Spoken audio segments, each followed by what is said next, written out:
So today we have three speakers. We are going to hear from Nicholas Gazard, who is a housing consultant here in Ottawa, Canada, where I'm located as well. We hired Nicholas to aggregate information on financial mechanisms to develop cooperative housing. And so he will be presenting those findings. We're also going to hear from Ander Zabala Gomez from Barcelona, from an organization called Société Civique, and he's going to present on the the right of use model. And unfortunately, Ander has another meeting to attend, so after his presentation, he will have to attend that other meeting. So we are going to we're going to take a few questions that are going to be specific to Ander before he has to leave, and then the rest of the questions we will take at the end of the other presentations. So after Ander, we are going to hear from Blaise Lambert, who is the CEO of the Confederation of Cooperative Housing in the UK, and he's going to present on the mutual home ownership model in the UK. Blaise is also the treasurer of Cooperative Housing International and also serves on the board of the International Cooperative Alliance. So that is going to be the order of things. But first, I just want to introduce the work of CHI. So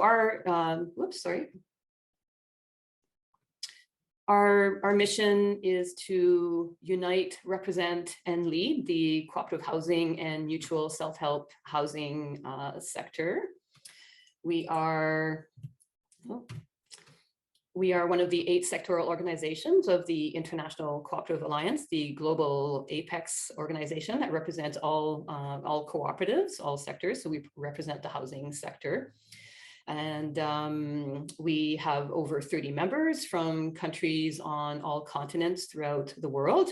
And our members are usually national federations and associations.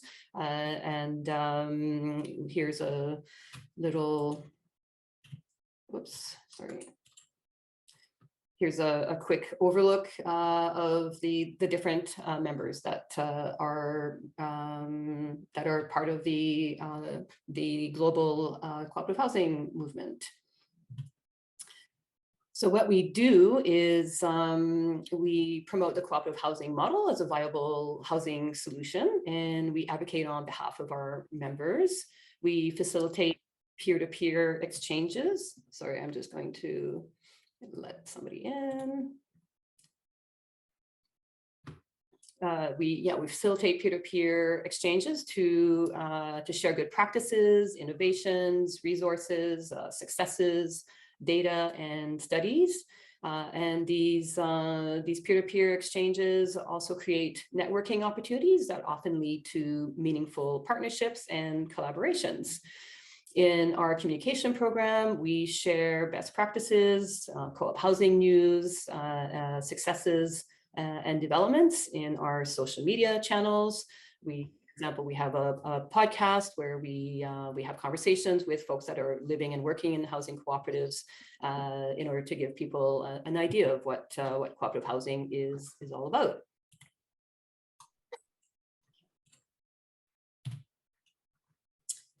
And you can find multiple resources. What happened here? I don't think this was what I wanted to do. Oops, sorry, I jumped at the end. I'm letting people in and changing slides. Okay, so this is a slide that I wanted. So why be part of the cooperative housing global movement? Housing co-ops gain from being connected to a wider movement, to share, to learn from one another through our peer-to-peer exchanges. Together, we're a united front and our voices are louder. And by providing housing solutions that meet the community and economic goals of people in a sustainable and democratic way. And lastly, cooperative housing is a flexible model that is very adaptable to local and regional needs. By promoting this model, we are spreading the knowledge and the know-how of how to go about developing cooperative housing. So that's a quick overview of Cooperative Housing International. And now I will hand it over to Nicholas, who is going to talk about the topic of today, financing cooperative housing development. So welcome, Nicholas, and I hand it over to you. Thank you, Julie. Hello, everybody. I won't say good morning or good afternoon because it's different for everybody, but I'm glad you could join us today. So the subject today is financing for housing cooperative development. And we're going to look at, in summary, we're going to look at a lot of the different kinds of mechanisms that are in use or are being launched to be used in the financing of cooperative housing development. Generally speaking, I should make one point, a housekeeping note here. I won't be looking at the screen all the time because I will be looking down at my notes for these slides as well, but to the extent possible, you'll be able to see my ugly face. So financing generally just means raising capital for investment. That's a general definition. Doesn't matter what it's for. It could be for any kind of business, but it means the raising of capital. Particularly important for housing cooperative development, obviously, because without access to financing, development wouldn't be possible. You're looking for a large amount of upfront money to acquire land and build. And of course, you can't do that out of your back pocket. So financing is essential. Doesn't matter whether they're talking about the developed world or the developing world. But financing cooperative housing is challenging because there's a built-in tension between the costs of financing and the goal of making housing affordable. So what we're going to explore today is ways in which that tension can be overcome. Slide, Julie. So I want to talk about standard commercial lending criteria first off, because that's kind of the background to all lending.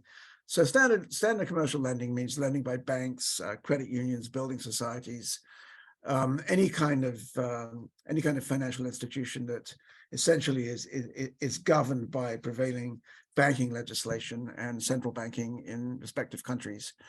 There are some very important ratios, and we're going to come back to these throughout the discussion. But when a lender lends money under commercial standard lending criteria, there are two ratios that really matter. One is loan to value. So let's say the value of your property, I'll make it up, is $1 million. No lender is going to lend you $1 million against that. They're going to lend a proportion of that. And that ratio is called the loan to value ratio. And it could be anywhere from 50 to 60% up to 75 to 80%, depending on where you are in the world and what the nature of your borrowing is. The other important ratio is what they call a debt coverage ratio. The debt coverage ratio is the ratio of debt service to what's called net operating income. And net operating income is quite simple. It's when you deduct your costs and expenses from your revenue, that's your net operating income. But a lender will not accept you using all of that net operating income to service debt because it increases their risk. So there'll be a necessary ratio. And again, it might range from 60 to 80%, the amount of the net operating income that you can apply to debt service. And that will govern the limit of what you can borrow. Another important thing, and this will come in a bit later on as well, is what's called lender priority. And that's in the case of whether there might be multiple lenders, and it refers to the order in which lenders get paid. So a lender in first position, for example, will get paid first in the event of a default and a repossession. And whatever's left over for lenders in second and third position, that's all they'll get. And often that's just scraps. So lender priority is very, very important. And most commercial lenders will want to be in what's called first position. But lenders may also want loan guarantees, and that can favorably impact those ratios because loan guarantees reduce the risk to a lender so they can afford to lend more against those two ratios. I will point out that I'm doing this in summary. All this will appear in a lot more detail eventually on the CHI website. Okay, slide, Julie. Thank you. So let's talk firstly about the land problem. So suitable land for cooperative development is becoming more scarce in urban settings, particularly in the developed world, and therefore simply higher market prices. Land is fixed.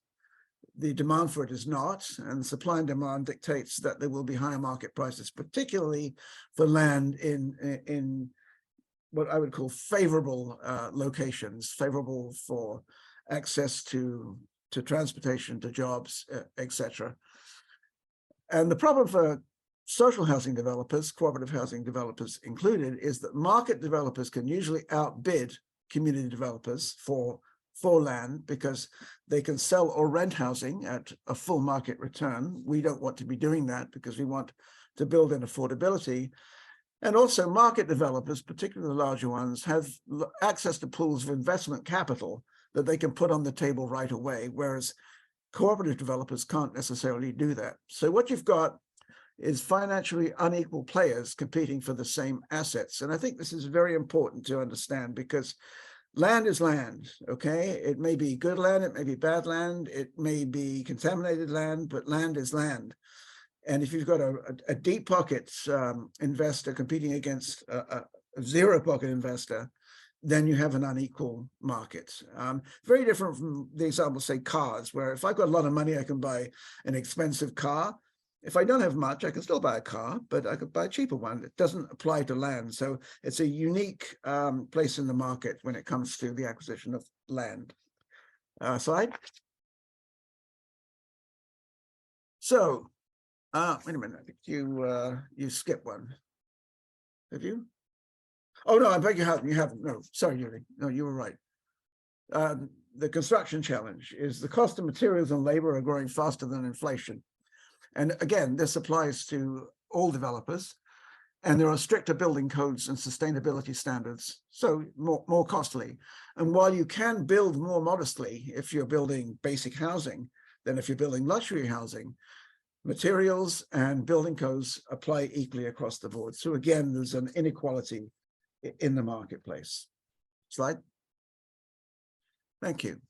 So because of these challenges in finding financing to compete in the market and acquire land and still create affordability, financing challenges have led co-ops, development groups to seek out creative financing solutions. In this case, slide, necessity becomes the mother of invention, as the saying goes. Co-op financing challenges have resulted in a broad range of financing instruments in different parts of the global cooperative housing movement. And among the challenges, foremost is probably maintaining affordability for your target's community group. And this is a key determinant in arranging financing. Again, comes back to that tension between being able to borrow money and being able to maintain affordability. So that is absolutely key to the bottom line here. And slide. Thank you.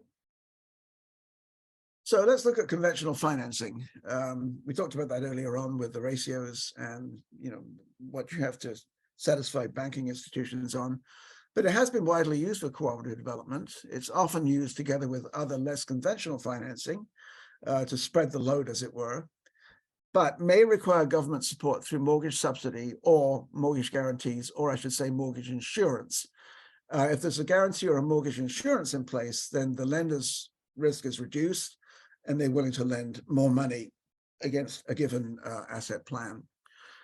And more favorable terms may be available through community financial institutions, could be credit unions, maybe building societies, maybe other social purpose lenders. And we'll talk about that a bit more on the next slide, I think. Okay, so no, not the next slide, but okay, so that's one kind of lending. So government lending has come in many cases. Government lending is typically financed by bond issues or directly from government new revenue funds. You still have to repay government lending, but it can be loaned on more favorable conditions. They can offer non-commercial terms that help keep repayment affordable. For example, they can offer longer terms or amortization periods. That's the period during which you have to pay off the entire loan.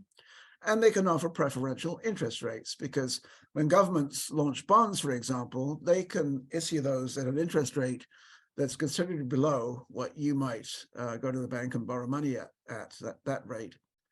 And even as bond issues have higher interest rates, given the inflation we're all facing right now, it's still more competitive than commercial lending, even if the government passes on an administration cost to the borrower. So government lending is a key tool in the box for getting affordable financing. Next one. Okay.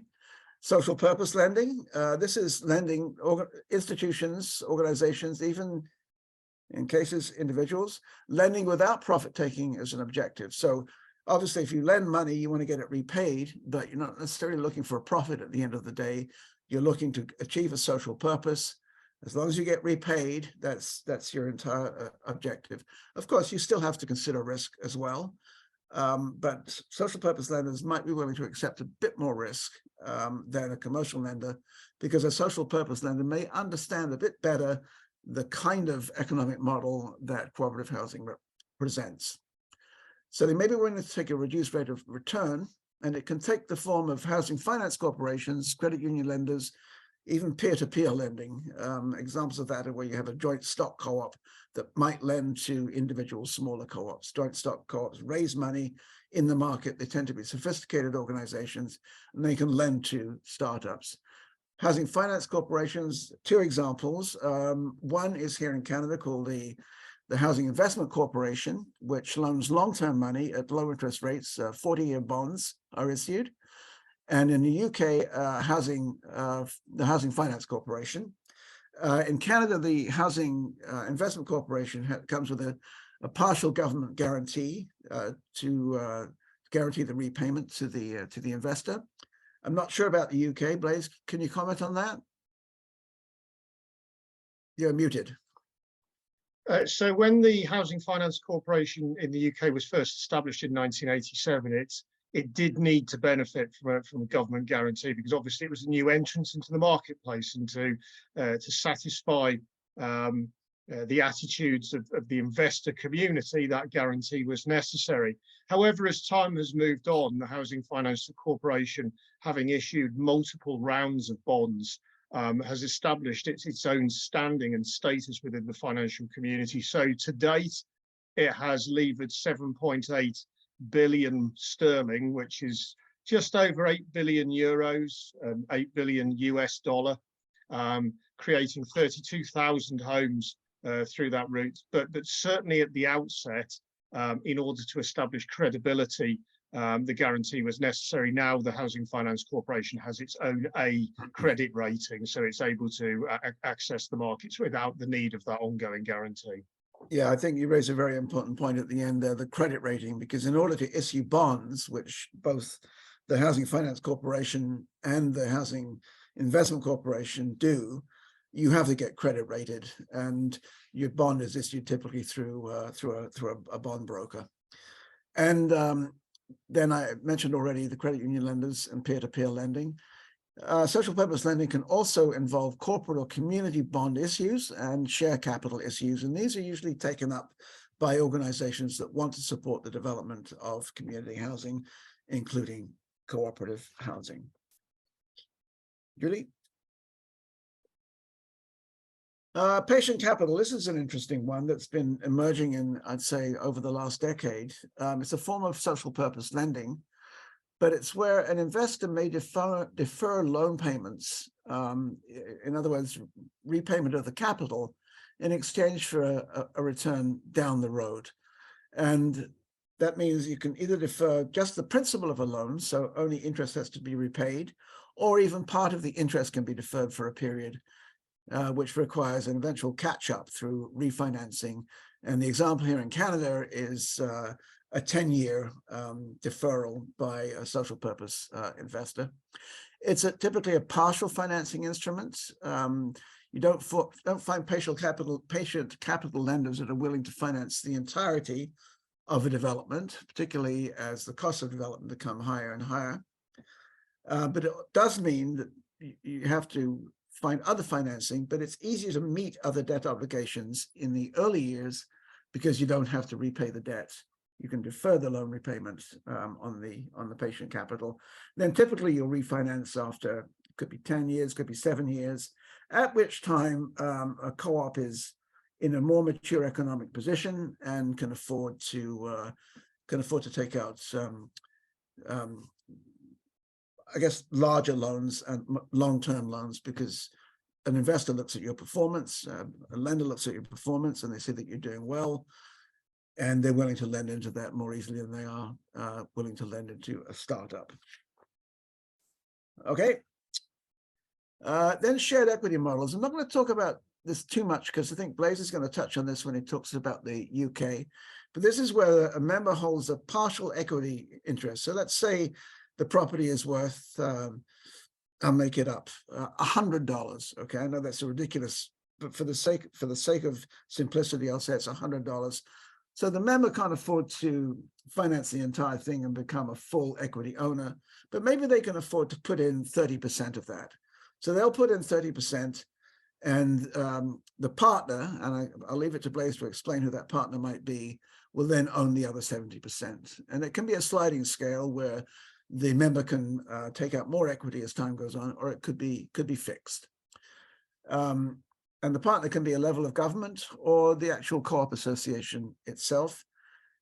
And because the member's coming to the table with equity, that 30% I mentioned, that reduces the financing burden on the co-op itself. It doesn't have to borrow as much money because the members themselves are coming to the table with a material investment. Okay, corporate bond issues. This is really only available to large-scale providers. Typically, might be large-scale community housing organizations in the UK, large-scale public housing organizations elsewhere.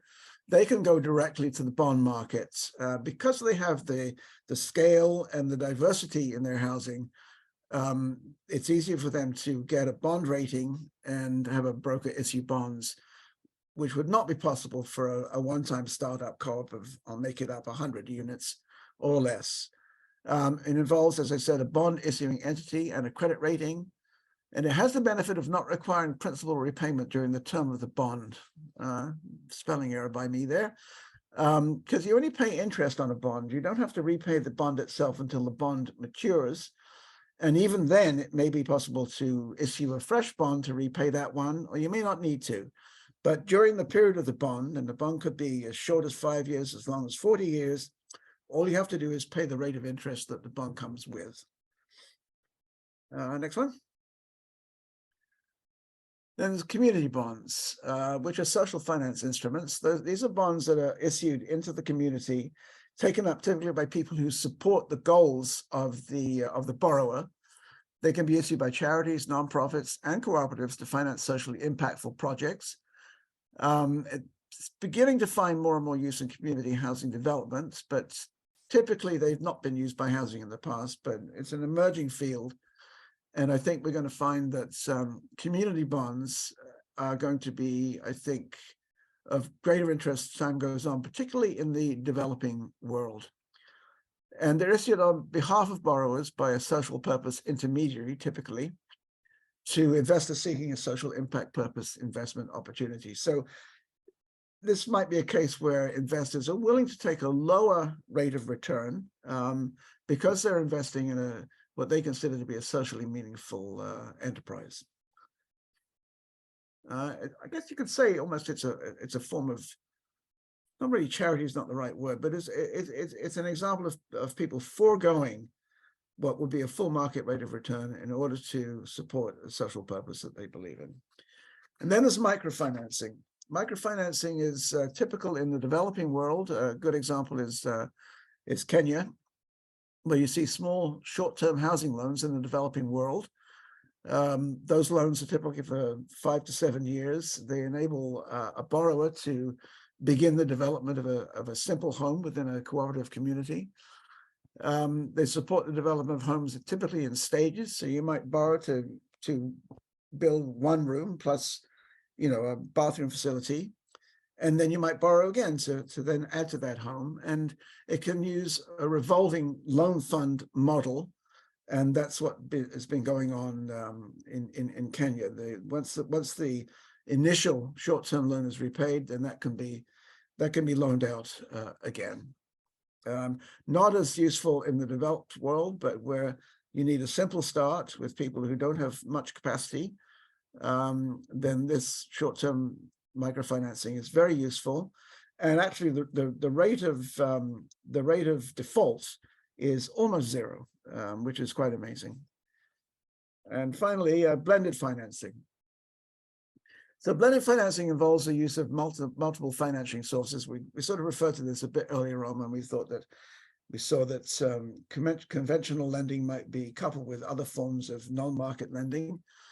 And, you know, for example, a blend of social purpose and patient capital lending with government or conventional lending here. And I'm going to mention here collective financing. I'm going to come back to that in my own presentation on Canada, where you have an intermediary that borrows on behalf of a number of different cooperatives.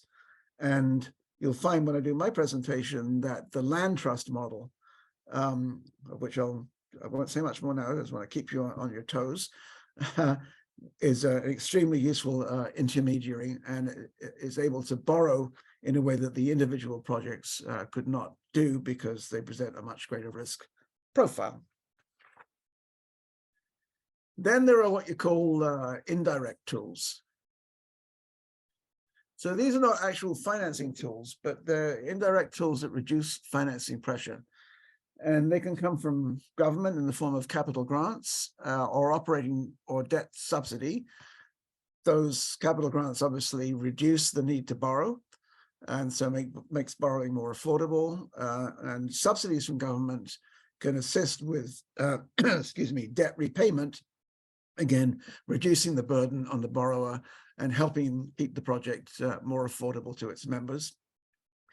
There's grant of use public lands, can be in the form of a land trust, may not be, can be directly granted to a single co-op. But basically what it means is public lands, typically municipal lands, are leased out to co-ops at a nominal rate.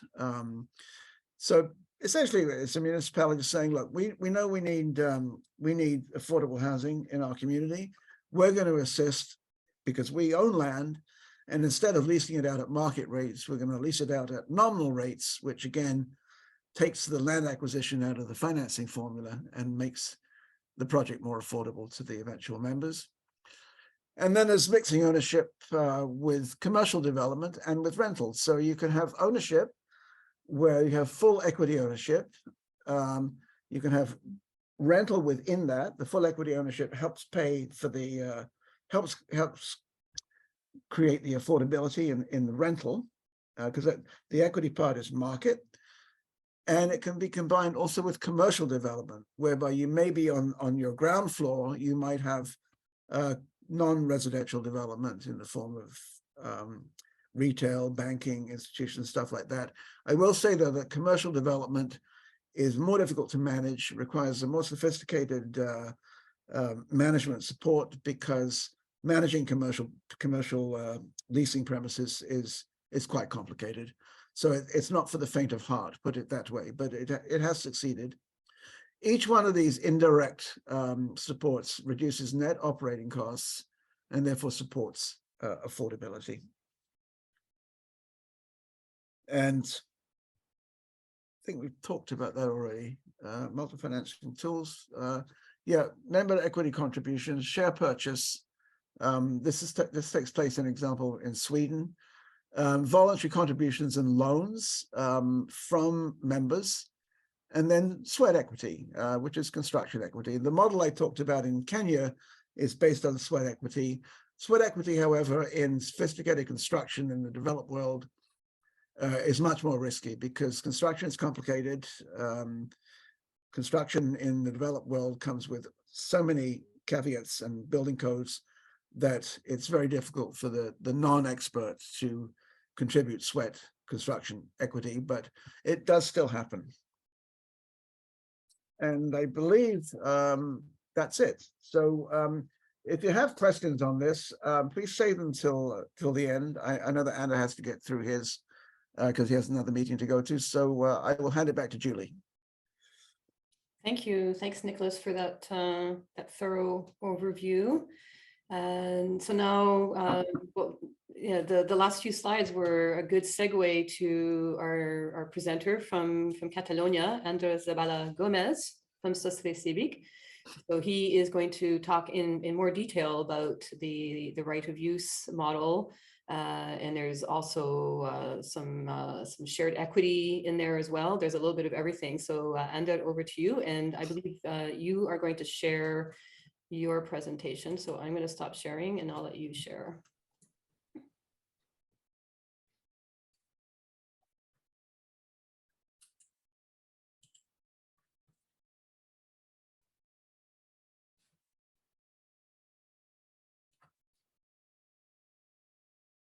Anders, you're muted.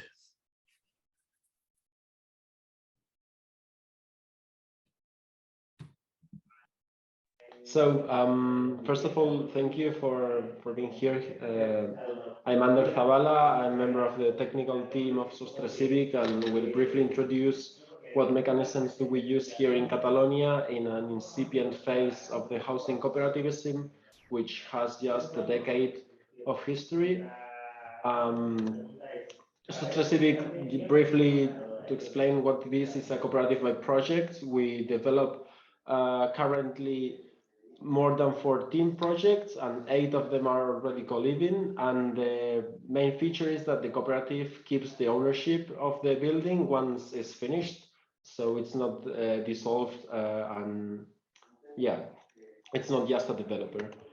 This would be the main scheme of the members of Société Civique and who owns the heritage. And the model, as many of you will already know, it's the right to use, where the initial contribution is refundable and it's not updated with inflation. It just keeps the absolute value that was in the time of its contribution. So in order to explain more accurately the financial mechanism, we need to explain how Société Civique acquires the buildings and accesses land, because the financial instruments will vary according to each kind of acquisition. This means that we have 3 main acquisition mechanisms. First of all is the grant of use of the plots of land by the public administration, which has been led by the city of Barcelona, but that currently other territories and cities are also doing. We can also buy private land, but it's not quite common currently due to the difficulties in the price and the financing, as we will see later. And the last one, which needs a bit more of context because it's quite particular of Spain, is the right of first refusal and preemptive right. This specific method consists in the preferential rights that social organizations have to acquire houses that come from the 2008 crisis and all the foreclosure processes that lead to the eviction of thousands of families in Spain in the past decades. So these empty buildings that banks and failed and bankrupt developers couldn't manage ended up, most of them, in the hands of the international investors and hedge funds, which speculated with them, and Société Civique and other organizations and public administrations can buy these buildings and these blocks anytime that any of this is gonna be sold.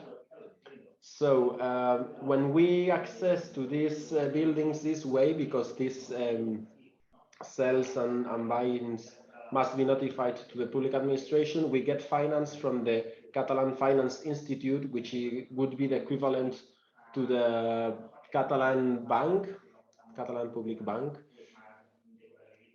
So within this framework, we can see that the main instruments we use are the typical mortgage, as Nicolas also mentioned, and we also use the blended financing in all of our projects. It's not just one mechanism, but we complement it with either state grants or donations or even participatory or community bond issues. And we'll now see more detailed aspects of three projects of three different kinds. But first of all, to see the main instruments we use, it's the ethical finance organizations that grant us, that lend us at an interest rate of 1 plus the Euribor to 25 to 30 years. It's important to mention that the private banks and traditional banks are not lending us because they do not trust these collective initiatives. And since Spain is not a traditional cooperative country, also due to the 40 years of dictatorship of Franco, they are quite skeptical in this sense. It's not as easy as it would be in Northern Europe.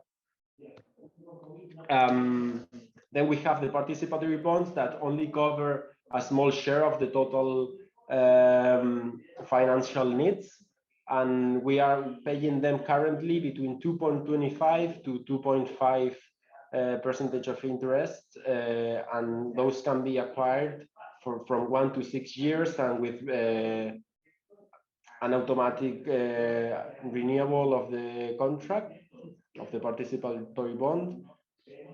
And then we have the Catalan Finance Institute, as I said, that finances these preemptive right acquisitions. And it's a fixed interest rate of 2%, which is a really good number, taking into account that it's only available to those social promoters as the cooperatives. And then you have to comply with the social housing criteria, because the families and people living in these projects cannot exceed a certain amount of income and cannot have any other properties if this bank finances the development. In this particular case in La Palma, it's a grant of use of the plot of land owned by the City Council of Barcelona, and a newly constructed building, the first one by Sostre Civic in Barcelona, and the second one in the whole city. Here we can see the mix for those interested in it. The participatory bonds, despite being a small share, played a key role, because if not, the initial contribution paid by the members would be too high, and most of them would not have been able to access to it. So yes, if you have any other questions regarding these specific details, we can talk about that later. Approximately the initial contribution, and also depends on the number of square meters that each flat has, depending also on the rooms, if it has 1, 2, or 3 rooms. And the average market price for rental in this area would be between 1,200 to 1,500 euros per month. So we can see that's clearly below market prices in the center of Barcelona, with the highest efficiency and sustainable criteria. Then we can see another one, which is the private acquisition of land. These are really difficult to make because of the high price these have, and because banks do not trust that these private initiatives will go well, because on the other one, the fact that the city council already granted the plots of land gives trust and transmits trust somehow also to the financial institutions. In this case, here the initial contribution will be much higher. The participatory bonds, as we see, also are a small amount that play a key role, and the grants and donations make possible to acquire this private land. Otherwise, this project would not be able to proceed. And the last one, this best represents what means receiving funding from the government, because they finance up to 95% of the total promotion. And the initial contribution, unlike the 30 to 40,000 ones that were in the center of Barcelona, here we can see that are much more affordable. and we are working towards promoting this kind of projects, and the monthly fee also below market prices by far. This would be the 3 examples, and last but not least, we would like to mention the difficulties which are common to the whole Europe, I guess, the high prices in the urban areas and the difficulty to finance them, and also the challenges, particularly here in Catalonia, the mistrust by the traditional banks due to this culture, private ownership culture we have here. And the lack of legal framework that can cover this sector, in the cooperative sector, that we are still building these insurances that can help us with this. Thank you very much for everything, and you can contact us at this email. Yeah, I'm open for the questions. Thank you very much, Ander, for that quick presentation. So since Ander has to attend another meeting, we're going to take questions specifically for Ander. If anyone has any questions, you can unmute your mic, or if you feel more comfortable putting it in the chat, please feel free to do that. So, if you want to take advantage of Ander being here and answering directly any of your questions, now is the time. But I have a question. So now that Société Civique has a little bit of history in that you have developed quite a few housing cooperatives, are you finding it a lot easier to obtain financing now compared to in the early days? You're muted, Ander. On the one hand, yes, because we have proven efficiency in the management, in the development phases. But on the other hand, since the same institutions are the ones lending us, they are reaching a big debt with, a quite big debt with just one organization, which is us in this case, that has several projects, and this makes too risky for them to put all the eggs in the same bag, as we say in Spain. I mean, so unless we can't find any other entities, and particularly the traditional private banks, to finance us, we are in a bottleneck because they cannot keep funding the same organization. Okay.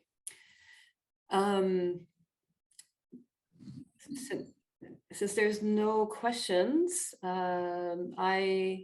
we have someone who's raised reins, and Betsy from Co-Housing California. Yeah, can you go ahead? Hi, thank you very much. Good morning here in California.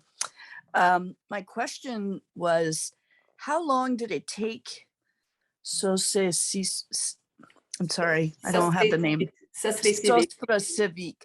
Yeah, how long did it take you to organize to the point where you could be the crucial piece of infrastructure for the co-op movement? Could you speak a little to the people who organized that co-op development financing entity? And were there any inspirations that you received from lessons from other places where that infrastructure exists, like in some form? So what is the history of the creation of Société Civique and who was behind it? How does it function in its, I'll stop. What's the history? Thank you. How do we create something like that? So maybe you can find much more information in the podcast we have that Julie published within the Cooperative Housing International.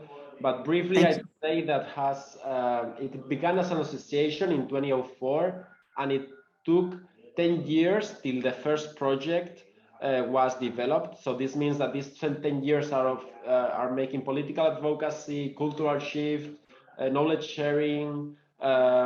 It's not about productive or material results, but about setting the conditions that will make possible this step. So then from 2014 up until now, it's when we have developed all these projects.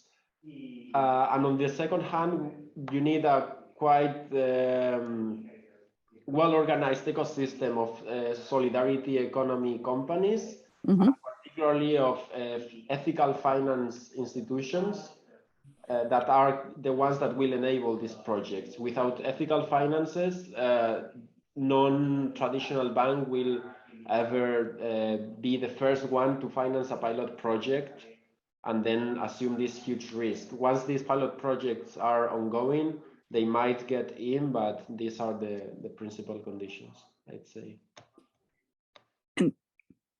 And who was the primary solidarity investor partner? Did you get any assistance from Mondragon, for example? Do they seed anything like this outside their own network? Unfortunately not. It's too big, and maybe keeping away from these cooperative values as they become a more traditional company despite their legal form. We got finance from the COP 57, a quite unique financial cooperative in Catalonia that was born out of a union struggle after a strike in a company that all got, well, it's a quite interesting story of this financial institution, but it's quite it's not the norm in the European ecosystem of these kind of entities. Thank you so much. All right, thank you. Thank you, Anda, for taking that question. We'll take one last question. Nicholas, you have your hand up. Yeah, it's not really a question, it's more of a response. From this distance, we've looked at Mondragon quite a lot over the years, and it really does seem to have lost its sense of cooperative solidarity. Okay, thanks for that comment. All right, so thank you, Anda. Thank you again for presenting the Société Civique right of use model and blended finance and limited equity. And sorry you have to leave us and attend another meeting, but we understand everyone is super busy, especially when dealing with financing. So we'll let you go to that next meeting. Thank you very much again, and we'll be in touch. And also wanted to mention that Société Civique is a CHI member since about a year now, and they've contributed a lot of their knowledge and best practices, and we're all benefiting from those experiences. So now we are going to move from Catalonia to England, to the UK. We're going to hear from Blaise, and I'm going to share my screen. And over to you, Blaise. Thank you, Julie, and welcome everybody, or hello everybody. And so yeah, what I'm going to speak briefly about is a fairly new model of cooperative housing in the UK, which is the mutual home ownership society model.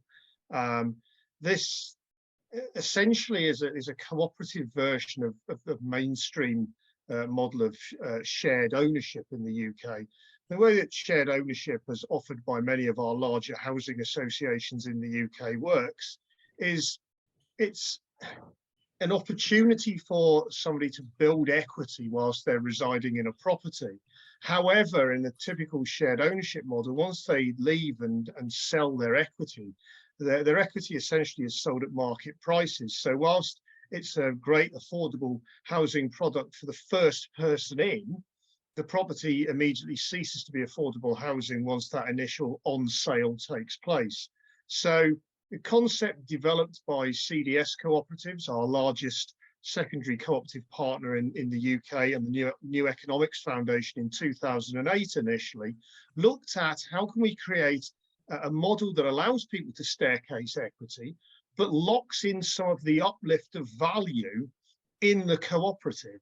So the individual, yes, is getting an uplift for value over time. They're getting a return on their investment, but not all of the return on investment is going to the individual. And in that way, the uplift of value lags with regard to the market uplift. And over time, that not only maintains the initial affordability of the model, but bakes in ongoing additionality in terms of affordability as that margin between the full uplift and the share uplift becomes bigger over time, compounds essentially. How does this work? Well, the idea is that the capital value of all of the residential properties within the society's portfolio are packaged as equity stakes. It excludes individual property ownership. So the individual is not buying the property they live in. They're not buying a share of the property they live in. They are buying a capitalized equity stake within the overall value of the total residential portfolio. They occupy the property that they live in on the basis of a lease, and that lease is only assignable back to the society or to another member of the society. And so the individual can't then sell their lease into the commercial market space. It's a cooperative because each member has one single voting share, which is non-transferable and non-refundable. Governance is by members, either through general meeting in the sort of smaller versions of this, or by board or management committee in the larger versions of it. The first mutual home ownership society in the UK was established in 2009. That's when it was incorporated. That's an organisation in Leeds called Lilac. And it's certainly very well worth checking out. They've got a lot of information about themselves on their website, so I'll not say too much more about that. And CCH, my organisation, we've done quite a lot of work over the last couple of years in updating this model, both in terms of updating the model rules so that they are consistent with the new legislation governing cooperatives, which came in 2014, the Cooperative and Community Benefit Society Act, but also we've created model lease and tenants in common occupancy agreements and guidance notes with our lawyers for groups that are setting up these types of societies to make use of. Next slide, please. So what are the key considerations for groups looking at setting up these types of models? Well, as has been talked about quite a bit, what is the availability of debt financing for the organisation? I think, you know, in common with the example from Catalonia, there is a limited pool of banks that will lend to new startup organisations with no track record, and so therefore that ability to secure debt is an important initial consideration. What will the tenure model be? So we're working with some mutual home ownership societies where people come in with a certain amount of equity and that's it, and they stay at that certain amount of equity. And the society, much in the way that Nicholas was describing earlier, for example, somebody comes in, they buy 30% equity stake, the society maintains the 70% equity stake, and that's how it stays. But in other models, people will build that equity and build that to a full 100% capitalized equity stake. In other situations, people will come into the scheme simply as tenants, and they will not accrue equity at all. And in some models, there'll be a blending across that different approach. Some people will be building equity, some people will simply be renting the space that they're living in. So what will the tenure model be? Will there be that equity staircasing or not? And that will depend upon the individuals and what's affordable to them and what they're able to pay. What will the land ownership model be? Initially, when this model was developed by CDS and the New Economics Foundation, they intended for the land to be held in trust by a community land trust, and then the mutual home ownership society to take a long leasehold interest in the land from the community land trust, and therefore separate land ownership essentially from scheme management. Now, when Lilac established its model in Leeds, they looked at that and thought, well, why do we need to do that? Why can't we just have the cooperative, the mutual home ownership society, owning the land? Why do we need to create a separate community land trust to hold the land in a trust structure? Either's possible. So what will the land ownership model be? And that will differ by schemes. What will the price points be? And one of the key points about Lilac is that people living there don't pay the same as each other. So people on higher incomes are paying more to reside there than people on lower incomes. Indeed, what that means is people on the higher incomes are subsidizing the people on the lower incomes. People on lower incomes end up paying less than they would do if everyone was paying the same amount as each other. That's the model they've adopted in Leeds. In other situations, groups have adopted a model where people pay either the same or differential price points. Lilac works on the basis of everybody paying 35% of their income in a residency charge, but that's their own particular approach to price point. So what will the price point be for the individual model? Something that people have touched on already, I think, is the difference between financing for development and financing live organisations. One of the things that many groups look at doing is okay, these are our options for debt financing for the development phase, where we have no existing assets, we have no track record. Yes, we might have some equity to put in terms of what would look like a deposit. But then post-development, once you move into the live stage, there is an asset, and that debt can be refinanced to a lower interest rate once the actual asset exists and once income starts coming into the organisation.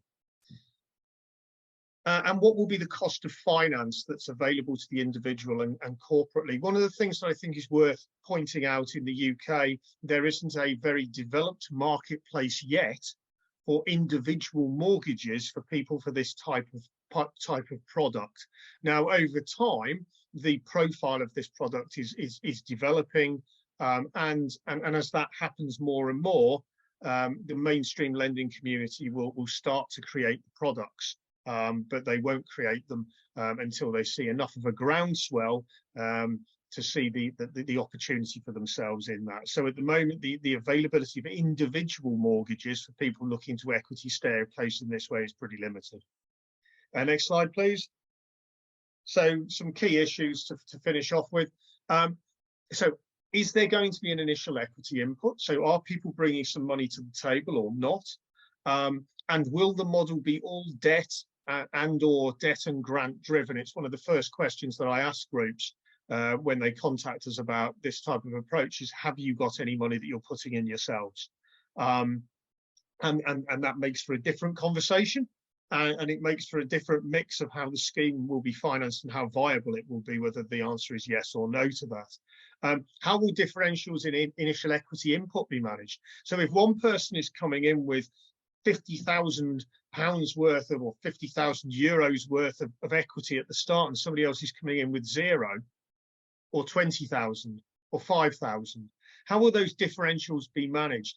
And how will the if you like, the equality of people's stake in controlling the organisation be balanced against that differential of initial equity differences? And in certain circumstances, that's not a problem. People are quite comfortable with the fact that people will have different equity stakes. In other circumstances, because of, if you like, the culture around home ownership and around control that equity gives, sometimes that becomes quite a lively discussion where the people putting a lot of equity in at the start think that they should have more control than the people putting less in or none in. So that makes this potentially some very interesting discussions. What happens to the uplifts in value? So I always see this as a discussion with people on a sliding scale. On the one side, the traditional shared ownership model sees all of the uplift in value go to the individual and none of it be retained in the organisation. At the other end of that would be a model that implies all uplift in value goes to the organisation and none of the uplift to the individual, which actually is typical of a rental cooperative, where the cooperative owns the property, it's the landlord, it gains all of the uplift over time, and the individual simply pays rent and has no entitlement to a share of the uplift.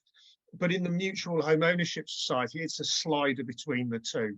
And some groups will say we'll split the uplift 50-50 between the individual and the society. Some might be 70-30, some might be 30-70. There's no, it must be one thing or the other. That's again a discussion for the members of the groups to work out what feels right for themselves and what works on a viability assessment. Next up, how will people enter the organisation, and critically, how will they leave it? If, for example, you develop a mutual home ownership society model with 10 people, and all 10 of them decide that they want to move out in year 3 and cash their equity stakes in, how's that going to work? How's that going to be financed? So the ability for people to leave and cash their equity stakes in is a really critical question. And who are they selling their equity stakes to? Are they selling them back to the society, or are they selling them to a new member who's coming in? What if the group has particular values or lifestyle choices that it's attached to its scheme? Does that mean the new person who would move in, who I might be selling my equity to, has to share those values as well? How does that impact on my ability to exit the organisation? So a really important discussion around some of the lease clauses relate to this idea of entry and exit of the organisation. And linked to that, how and when will the society buy equity back from people? What will be the basis of monthly payments, and how will equity be built over time? Is it built on a straight line, month by month? You accrue a little extra bit of equity, or do you accrue equity in tranches at particular points, year 5, year 10, year 15? How will long-term asset management be funded? And it's really important to bear in mind when people are being issued leases that the responsibility for certain ongoing repairs and maintenance costs rests with the individual rather than with the society. And finally, what will be the tax implications for members once they sell their equity stakes and leave? How will that be treated from a capital gain perspective? And what are the tax implications for the mutual home ownership society as well? Well, I hope that's provided an interesting brief oversight of the mutual home ownership model, and I'll hand back to Julie now. Thank you very much, Blaise. There's a lot of questions to be posed when deciding on the different elements of any cooperative housing model, and so thanks for highlighting all of those issues, Blaise. So we are going to take questions at the end, and we're going to move on to a few examples from Canada. So we're going to hear from Nicholas again. Nicholas, can you? I'm here. All right, perfect. Thank you. Before I get into the Canadian examples, I want to just highlight one point that Blaise just made, which is what I would call cross-subsidization. Blaise talked about lower income members paying less than higher income members, and what we've seen in different jurisdictions is where the higher income members are actually paying something a bit beyond the break-even economic rent for their unit, and that allows cross-subsidization so that the co-op can divert some of those funds to allow low-income members to pay less. And that also is a way to build in affordability. It's not really a financing mechanism, but it is important. And thanks for raising that, Blaise. And you're going to see an example as well when we get to Canada. So Canada, historical background is there were 3 large-scale federal government co-op housing programs and 2 large-scale provincial programs. Canada is a federation made up of the federal government plus 13 different provinces and territories. And so it's much more devolved than European countries, although not Spain necessarily. Actually, Spain is quite devolved. The development programs produce many small independent co-ops, and the financing frameworks were pretty simple. Julie? They're mostly financed through lending, long-term mortgage debt, and capital grants from government, but it also came with these programs also came with government subsidy in different forms. Next slide. So single lender typically could have been government, it was in the early days, or a commercial lender, but the government lending offered lower interest rates and long-term mortgages up to 50 years. Government provided mortgage insurance where it was private commercial lenders involved. And they also provided mortgage subsidy and assistance to low-income households. Next one. So that was the model, and that all came crashing down in the 1990s when the federal government decided that the burden of continuing to provide the assistance to develop under these programs was becoming too great. Canada was showing massive deficits, and interest rate on the debt was enormous. So they basically shut down the federal housing programs, and they've never restarted in that same fashion since. So there was a bit of a hiatus on development, aside from a few demonstration models here and there. But after 2010, new creative frameworks begin to emerge, and the land trust development model evolves.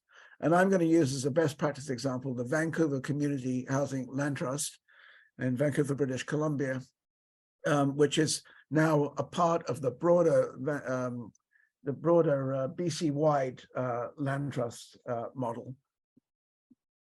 So I'm going to focus on the initial Vancouver Community Housing Land Trust and maybe refer later on a bit more to the Community Land Trust Foundation of BC. So it was the founding group was the Cooperative Housing Federation of British Columbia. Vancouver CLT is a subsidiary of the the Community Land Trust Foundation of BC, which is a growing CLT network. And the CLT's mission is to acquire, create, and preserve affordable housing for future generations with a focus on development and redevelopment of cooperative and nonprofit housing. Next one. So the Vancouver CLT profile, 4 separate projects, 3 co-ops, 1 nonprofit housing society. A percentage of homes are targeted to low-income households and people with special needs. And other homes are offered at affordable market rents. And I want to dwell on that for a moment because it comes back to that cross-subsidization model. Here you have a model where those in one particular development where they're paying affordable market rents are actually paying above the break-even economic rent, and that allows the land trust to provide assistance to make sure that some housing can be provided at non-market rates to low-income people and people with special needs. It's a multiple development model under a single land trust umbrella, and the land trust holds and controls the land for all developments. Now, I should say that the land here, in all these cases, came from the city of Vancouver, and they came at 99-year leases for $10. So, in other words, it was a grant of use at really for nothing. The $10 allowed a formal real estate contract to be entered into. Next one, Julie. So as I just said, municipal land contributions through long-term grant of use, government loan for 10 years. This came from the province of British Columbia. Patient capital social purpose lender. This is a lender, as I referred to earlier on, where they do not require principal repayment for a given period of time. In this case, it is 10 years. A credit union provided pre-development financing so that the construction could take place. So what we call a construction loan, followed by takeout lending, which repays the construction loan and puts a loan in place, which is then paid for from operations. And there was some involvement of capital grants because the credit union involved converted some of the construction loan debt into equity. So that was a capital grant there. And the model requires, because the government loan is only 10 years and the patient capital social purpose lender is only in 10 years, full refinancing is required after 10 years. But the modeling that the Land Trust has done shows that full refinancing, probably through straight commercial lending through a credit union, will be feasible economically while they maintain the model of affordability that that was built in from the beginning. Next one. So division of responsibilities. The Land Trust holds the real estate assets and it's responsible for capital planning and renewal. So the individual projects do not deal with the capital renewal. They do not deal with the necessary reinvestment over time to refurbish, repair at a capital level. And they ensure the required affordability mix, which is part of the proposition to government and to lenders. The individual co-ops, and there's one nonprofit involved, as I said, they're responsible for budgeting for and covering operating costs and capital reserve contributions according to a capital plan. The capital plan is created by the land trust itself, and that is all funded from the project revenues. Next one. So the business benefits of the model, the land trust, the lands are held for nonprofit cooperative housing purposes over the long term, as I said, 99 years in this case. The land trust becomes a multi-development large-scale sponsor, and it has specialist expertise, diversification, and scale, which attracts government partnerships and offers a risk profile that provides lender comfort. So in other words, because all the borrowing is done through the land trust, and the land trust essentially guarantees the borrowing, it's a much more acceptable risk profile than if the lenders were lending to the individual projects directly. And the result of this model is a potential for continuous growth. And now the province-wide land trust is now up to 20 projects under several different land trusts and different models. And we're going to look at one of those in a moment. So other developments are separate subsidiaries with different financing structures than the Vancouver Community Land Trust.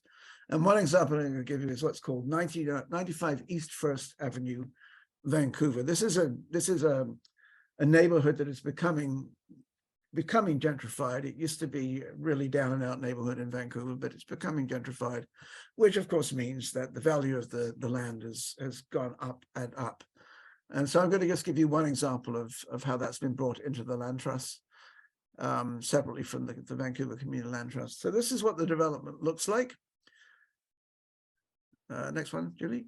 Development was commissioned by the City of Vancouver on city land. So once again, we're dealing with the city land, but not on 10-year, 99-year leases at this stage. 135 homes built. Here the city put 60-year leasehold opportunity out to tender. And the BC Community Land Trust was the successful bidder, but not at $10 this time. This was $21 million. And there's a separate Community Land Trust Foundation subsidiary was created as required, not only required by the city, but also as advised by the Land Trust itself, that it be in a separate Community Land Trust Foundation. Next one. So it houses two co-ops. One is a replacement for a failed co-op where the building failed because of disastrous building practices in a city which is in the middle of a temperate rainforest. You can't build California style housing in a city like Vancouver where it rains for over 160 days a year. So that co-op failed physically. So one of the co-ops at 95 East First is a replacement. The other one is basically a market housing co-op. They're paying market rates, and that enables again to build in the affordability for the failed co-op, which is an affordable housing co-op. Although some of the subsidization that came from the federal government continues into that replacement co-op for the failed one. The financing is done through the Housing Investment Corporation, which I referred to in my earlier presentation, the parallel to the Housing Financing Corporation in the UK. And the loan terms are pretty simple, but pretty advantageous. It's 100% financing. It's a 40-year closed-term loan. In other words, there's no renegotiation of the interest rate during periods during the term of the loan. And there's a fixed 40-year interest rate of 4+%. The co-op has to keep a reserve to hedge lender risk. But just on that 4%, this again is an example where the Housing Investment Corporation was able to provide the financing through a bond issue, which was rated by a bond agency at AA, and that enabled them to to offer a 4% bond rate, because the purchase of these bonds, which typically are financial institutions and pension funds, insurance companies, know that the bond will be good. It will not default, and there is a partial Canadian government guarantee involved in this as well. So that keeps the bond interest rate low, but the co-op has to keep a reserve to hedge lender risk, and that has to be built into the operating budget. And I believe that's it.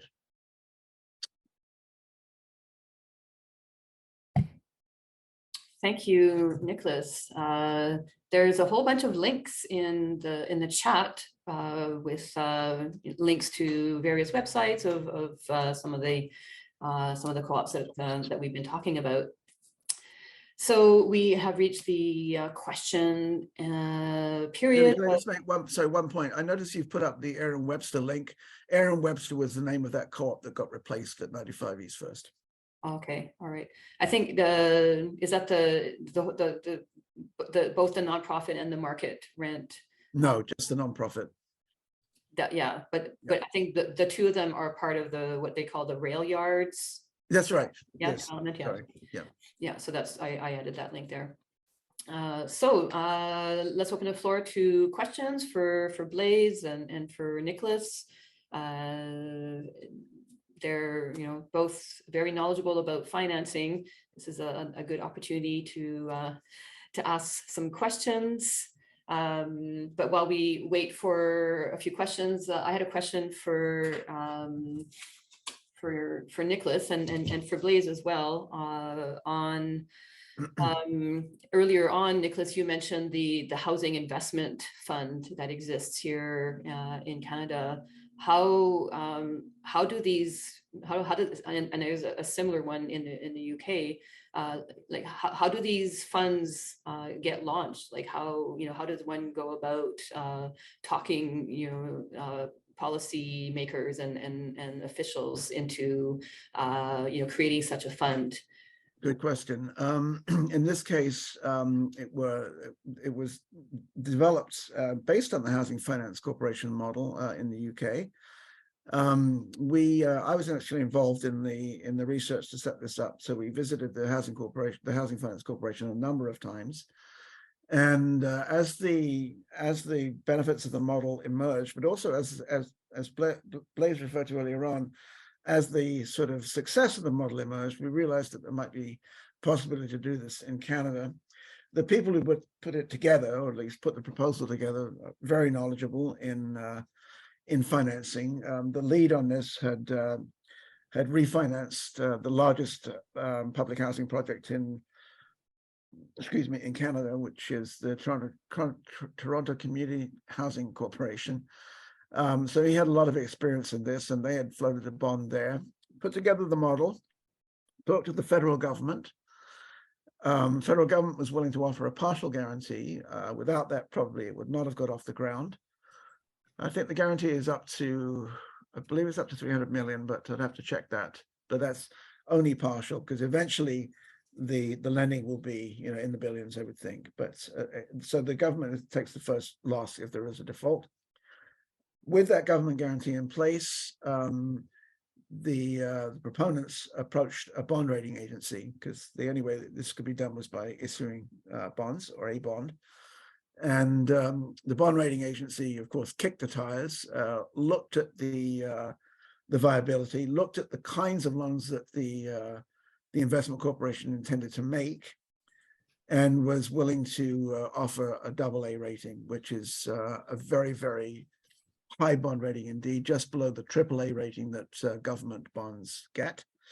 And on the basis of that, we're willing to issue the bond. The finance corporation doesn't do it itself. It goes through a bond brokerage. It was able to issue the bond at a 4% interest rate. That will probably go up a bit now. But the important thing is that because it's a 40-year bond, it's a bit inflation proof. Right now, inflation is probably eating into some of that 4%. Well, it definitely is, that the bondholders are getting. But over time, as inflation stabilizes and moves back towards that 2% target of the Bank of Canada, that bond will become, its real value will go back to what it was when it was issued. So because it's 40 years, lenders are willing to take the inflation risk in the short term. That's more or less how it works. Does that answer your question, Julie, for Canada? It does, yeah. I'd like to hear from Blaise. I suppose I'll add a few additional points. So firstly, I think the driver here is always government not wanting to be exposed directly to totally funding affordable housing. And so in the UK, as government moved away from funding through various mechanisms, local authorities to build homes and housing associations and co-ops to build homes, and started to reduce its grant rates and say, you know, you need to leave a private finance. So these models became essential, because ultimately, and I saw earlier on somebody posted details of the Ecology Building Society in the UK into the chat. Now, the Ecology Building Society will fund a new startup community or cooperative housing project at somewhere between 6 or 8% interest rate. And that is before the UK instability of the last couple of months. That rate is probably now at least 1% higher than that point. The last bond issue that the Housing Finance Corporation did in the UK was at 1.9998%. And so the driver here is the ability to create much more affordable housing outcomes by batching together the financing requirements of multiple organisations and schemes in a way that de-risks the investor community, and also bearing in mind that you go and speak to a pension fund, you go and speak to a local authority pension pot or a private sector pension pot or an insurance society. They don't want to lend small amounts of money to individual projects. That's just not how they work. They want to take 5 million, 10 million, 15 million tranches in a large bond issue. They want to spread their risk with 5 or 6 other investors. And so the driver and the ability then to have the policy conversation with government about standing behind creating these models is necessity. It's about how do we access the lowest cost finance that we can access, and that isn't by every individual small project knocking at the front door of a friendly bank and hoping that they'll do them a friendly deal. They'll do them a deal. It won't be a very friendly deal. It will be a much higher interest rate than they'd pay either if they were a private sector developer or a large established social housing provider. And so it's necessity that drives these sorts of amalgamating structures. And if you look at Switzerland, the bond issuing cooperative in Switzerland is a prime example of this. Again, it's levered in billions of Swiss francs to develop tens of thousands of cooperative homes there through exactly this same type of model of batching together the financing requirements of multiple schemes in bond issues. Thank you, Blaise. We have a question from Leslie. Do you want to go ahead? Hi. I have more questions than honestly I think we have time for, and I'm just wondering if there are any of the people on the panel who might be willing to answer some of those over email. Leslie, where are you based? We're in Victoria, BC. Okay, well, I'm certainly willing. I'm in Ottawa. You can certainly contact me. Julie, maybe you could put my my details up.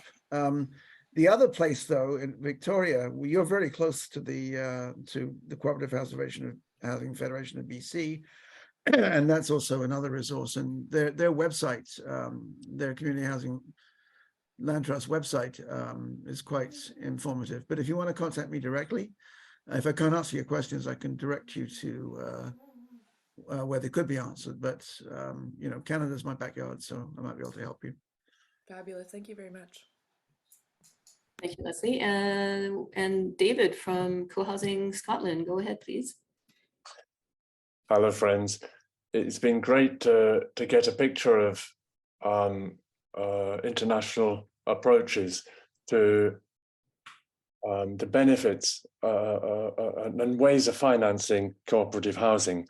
I'm particularly interested in the co-benefits when that cooperative housing also extends to co-housing, where there is an intentional community beyond just achieving a front door, a key to your front door of your flat or apartment.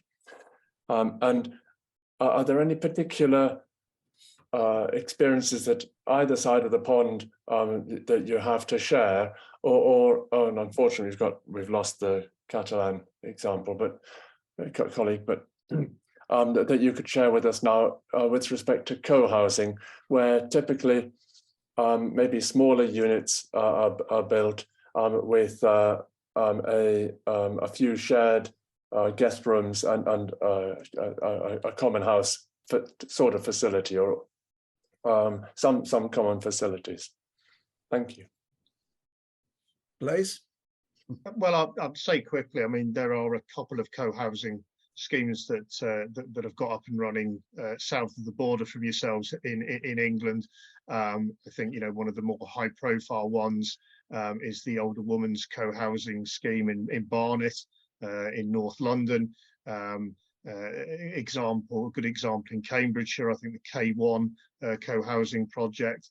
But actually the much greater density of examples are in Denmark, which, you know, is very much the sort of founding place for much co-housing thought and schemes. But there, as I say, there are examples in England, and we have a fairly new sector representative body for co-housing in England, the UK Co-housing Network. I'll be surprised if you've not had some contact with Owen Jarvis there. They're certainly worth checking out. Indeed, you've just popped their details on, so I take that as the case. But yeah, I mean, it's interesting. I find that about half of the groups that are looking at creating co-housing communities adopt a cooperative structure, and the other half seem to adopt a company limited by guarantee structure. And there are some different schools of thought being proposed by different legal firms here in the UK about which is the more appropriate legal form for them to take. I mean, you'll be unsurprised that I obviously promote and support the cooperative approach. But that said, you know, when we do get contacted with groups that do want to go down the company limited by guarantee route, we do still assist and advise them in how to do that. But yeah, I think it's a type of scheme that's developing more popularity, and I think we'll see more examples, you know, coming to the fore over time. Maybe I'll just add to that. We have very, very few examples of that in Canada. But what struck me from a distance, I have to say, is that it's not so much about the financial modeling, which can be different depending on what the constituency is you want to serve. It's much more about the intentional community side. And obviously that can take different forms. So I don't think the co-housing model itself speaks to a particular kind of financing model. But that said, I'm not an expert, and we only have a very few demonstration project examples here in Canada. I'd be interested to know from Guido, who's still there, whether co-housing is a thing in Germany. Guido, you're muted. He's trying to find the button. There we go. Yeah, well, I've already found it, but I just texted to you. So I want to give a very warm thank you to every one of our participants for this extremely interesting session. Thank you so much for it. So I'm a little bit in a hurry, but so I'm really impressed. I'm absolutely deeply impressed that we actually have a time of raising interest rates, of a high inflation, of a lot of problems, and what I feel and what I see is that you have gone this way of alternative finance instruments in cooperative housing much further than in Germany. So we really have the situation now that we do not have so much of subsidies, especially not so much of subsidies for the cooperative housing sector. So the newest success for us here is that we will have an equity finance subsidy for potential members of new housing co-ops who are intending to buy their apartments as a form of condominiums. And that's for the first time in Germany that we do have that now. But on the other hand, we do not have any difference between subsidies or finance help for cooperatives and social housing companies. So every program is mixed for the whole structure of the social oriented housing companies in Germany. And so the situation is much poorer in Germany, actually, than you told me about the UK or Canada, for example. I just add, I had forgotten Lancaster co-housing, David, the Forge Bank scheme in Lancaster, and just to allude there to the financing model. So that's an example where a group of people have to come together with their own equity. So they put equity in, and then they've taken out individual personal debt. And it's an interesting blended approach to financing that doesn't leave any public grant support. I think one of the challenges for co-housing groups is in creating the common house and the common facilities where grant funding certainly isn't available to pay for that common house, that's an interesting area of discussion that groups come across. But yeah, I'd forgotten about the Lancaster co-housing example, which I should have remembered at the time. Well, thanks for remembering that, Liz. We have a question from Co-Housing California. Can you please unmute yourself? Yeah. There we go. Again, hi, good morning. I want to say that I've personally studied and done some research on affordability strategies in co-housing, successful ones, and would be glad to share that. So I want to give a little context. I'm new to this group. I would very much like to collaborate with around some comparative financing of what we might call owner or sort of resident managed, resident owned housing with different models. And my own right now within the co-housing world, and it's so expensive to build. Affordability is a huge issue, but no one has figured it out. I happen to live in a community, one of the only ones, that is a limited equity condominium, and we have an agreement that allowed us to lower the cost of developing our little community, of limiting the equity, and the price is set essentially by the city, even based on appreciation of consumer price index and incomes, which have gotten distorted.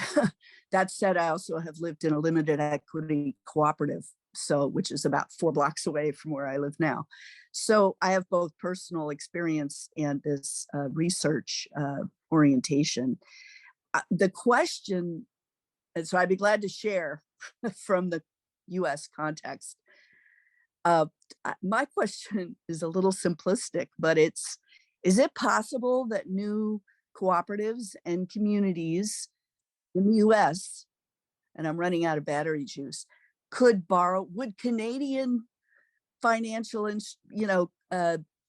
would Canadian backed financing groups be willing to lend to US cooperative and co-housing schemes that limit equity? Because we are so starved. The National Co-op Bank does exactly what you said. They want big money. They work mostly the New York market rate co-ops, which are not in any way a Rochdale model. And the smaller co-ops can't get traction with them. And there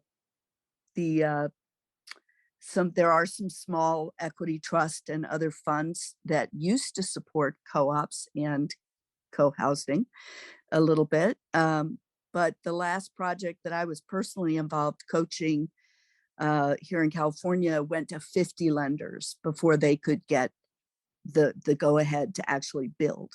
And in the end, they needed to bring in extra $1 million or $2 million, which I loaned to, for contingency funds from the bank that actually had accepted them. And the National Co-op Bank basically I'll use my language, strung them along with the president saying yes, yes, yes, yes, and the underwriters at the last minute saying no. So I'm serious about wondering if there's any hope we might get some traction from Canadian solidarity capital or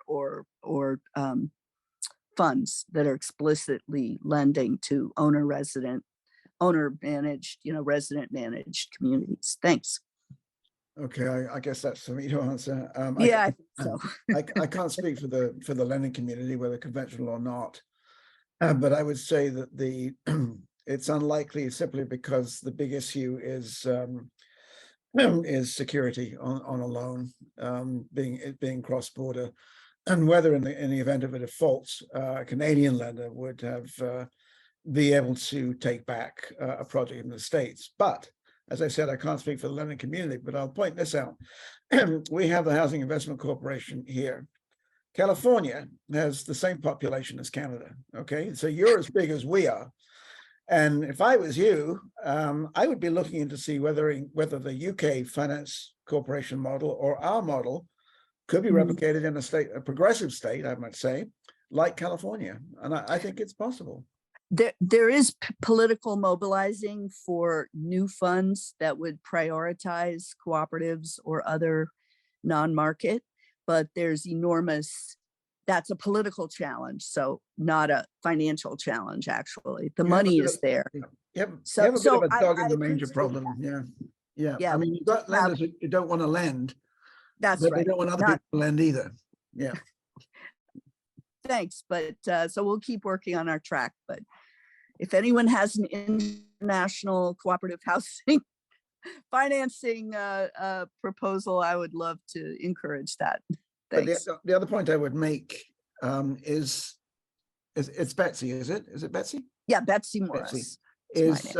If you want to be in contact with the people who have put together alternative lending mechanisms in Canada, just let me know. Julie's put my email on in the chat, so if you want, feel free to contact me. I've actually met a few, but they're in the slow money and economic development. But if there is a research arm to this group that's looking to compare, I mean, I think financing is an extremely important institutional aspect to to the movements that I'm part of. And I just appreciate the level of detail here.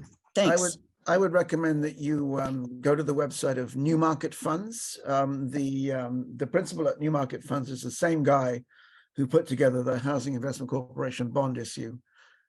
They're a patient lender, actually. They're the patient lender for 95 East First. So you might want to talk to them as well. If you're able to put that name in the chat, or if Julie is, I am on a. Yeah, thank you. I'll get there. I'm sure Julie's all over that. Yeah, thank you so much. There we go. I'm appreciating what you're doing very much. All of you, thank you. Well, thank you for your interest and for attending so early. You're on the other side of the continent, so it's a little bit earlier there. So we're a little bit over time, so we're gonna wrap up unless there's any other burning questions. I will proceed. I'll just show our last slide. So thanks again. Thank you very much to Anda, who had to leave, and to Blaise and to Nicholas for compiling all of this information and for highlighting Canada. We are going to be posting this aggregation of financing mechanisms on our website. This is the launch of that effort. And we have a resources section of our website, so it's going to be there, and we'll also have it probably featured in the news area of our website.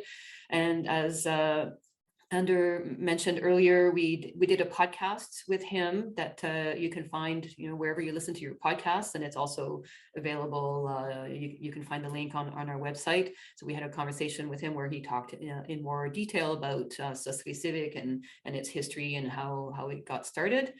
And we will also be sending a copy of the presentation and a link to the recording of today's session that you can, if you want to watch again, or if you want to share with your colleagues. There's quite a few people who weren't able to attend, so we'll be sending that to them as well. And yeah, we have loads of resources available on our website. So if you have some existing research, Betsy, for example, if you want to share that with us, we're happy to share that in the resources section of our website. We're active on social media. We're always sharing best practices and information from not only from cooperative housing, but from other forms of community-led housing. And we're part of the Cohabitat network. We have one of our partners here, Leah from Urbamonde. We collaborate on a lot of events. For example, there's the International Social Housing Festival coming up in Barcelona in June. So we'll be able, people attending. It's geared to a lot of policymakers, to showcase, the benefits of community-led housing. So that's a big event that is coming up. We had an event in Zurich in September, an international cooperative housing symposium, where it was a one-day event where we featured Société Civique, the work of Urbamonde, work of researchers, MOBA, which is a cooperative housing group in Europe that is helping to launch housing cooperatives in the former Eastern Bloc countries. So just a little overview of some of the activities that we're involved in with the Cohabitat network. And there's also a great I'll post it in the link as well. There's a great website that is part of the Cohabitat network, which is kind of like a Wikipedia of community-led housing. So there's a whole slew of examples of groups that post their information on how they got funding, how they acquired their land, how they're governed. So it's a really good resource to check out. So yeah, that kind of wraps up our session for today. So big thanks to everyone who joined us, and to our speakers, and to Nicholas for his work. So have a great day ahead, everyone, and hope to see you again at one of our next events.